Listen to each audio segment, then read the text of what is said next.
Hello friends, இன்னைக்கு சூப்பரான instant வடை தான் பண்ண போகிறோம். ஸோ ரொம்பவே ஈஸி அண்ட் இது குவிக்காக எப்படி பண்ணுறதுன்னு வாங்க வீடியோக்குள்ள போய் பார்க்கலாம்.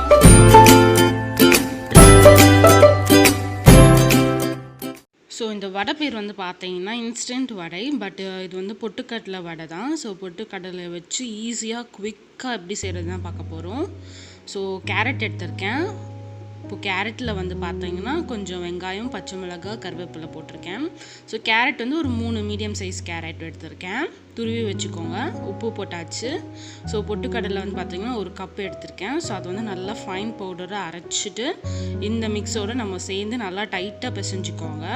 ஸோ அப்போ தான் பார்த்தீங்கன்னா இந்த ஆனியன் கேரட்டில் இருக்கிற தண்ணியே வந்து பார்த்திங்கன்னா நல்லா மிக்ஸ் ஆகி இந்த மாதிரி கெட்டியாக வரும். ஸோ அதுக்கப்புறமா கொஞ்சமாக தண்ணி ஊற்றி நம்ம மசாலா வடை வந்து எப்படி இருக்கும் அந்த கன்சிஸ்டன்சி கொண்டு வந்துடுங்க. ஸோ இது வந்து குவிக்காக கெஸ்ட் வந்துட்டாங்கன்னா குவிக்காக ஒரு ஸ்நாக்ஸ் செய்யணுன்னா நீங்கள் செய்யலாம். சப்போஸ் நீங்கள் என்னைக்காவது ஒரு ஒகேஷனுக்கு வடை செய்யணும், வடை செய்யறதுக்கு பருப்பு ஊற வைக்க மறந்துட்டிங்கன்னா டக்குன்னு ஒரு வடை செய்கிறதுக்கு இது ஒரு சூப்பரான வடை. ஸோ பிசைஞ்சாச்சு. நான் வந்து இந்த மாதிரி மசாலா வடை மாதிரி தட்டி போட்டுக்கிறேன். ஸோ ஆயில் வந்து பார்த்திங்கன்னா டீப் ஃப்ரை தான். ஸோ நிறைய ஆயிலே வந்து பார்த்திங்கன்னா ஹீட் பண்ணிக்கோங்க.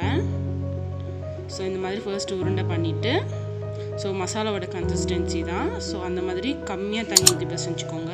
ஸோ இந்த மாதிரி தட்டி நம்ம போட்டு 2 சைடு குக் ஆகிற வரைக்கும் வெயிட் பண்ணி எடுத்துடலாம். ஸோ ரொம்பவே குவிக்கான ஒரு டிஷ் இது. ஸோ நீங்கள் நம்ம சேனலில் ஃபஸ்ட் டைம் பார்க்குறீங்கன்னா என் பேர் வர்ஷினி. கலர்ஃபுல் சமையல் வித் வர்ஷுக்கு லைக், ஷேர், சப்ஸ்கிரைப் பண்ண மறந்துடாதீங்க. ஸோ வடை வந்து பார்த்திங்கன்னா ஒரு சைடு நல்லா குக் ஆகிடுச்சு, இன்னொரு சைடு திருப்பி போட்டுக்கலாம். ஸோ நல்லா வந்து கிறிஸ்பியாக இருக்கும். நீங்கள் அரிசி மாவு, சோள மாவு எதுவுமே நீங்கள் ஆட் பண்ண தேவையில்லை. ஸோ பொட்டுக்கடலையே வந்து பார்த்திங்கன்னா நல்லா கிறிஸ்பியாக இருக்கும். ஸோ வீட்டில் இருக்கிற திங்ஸை வச்சு ஒரு குவிக்கான ரெசிபி நீங்கள் ஈஸியாக செஞ்சிடலாம்.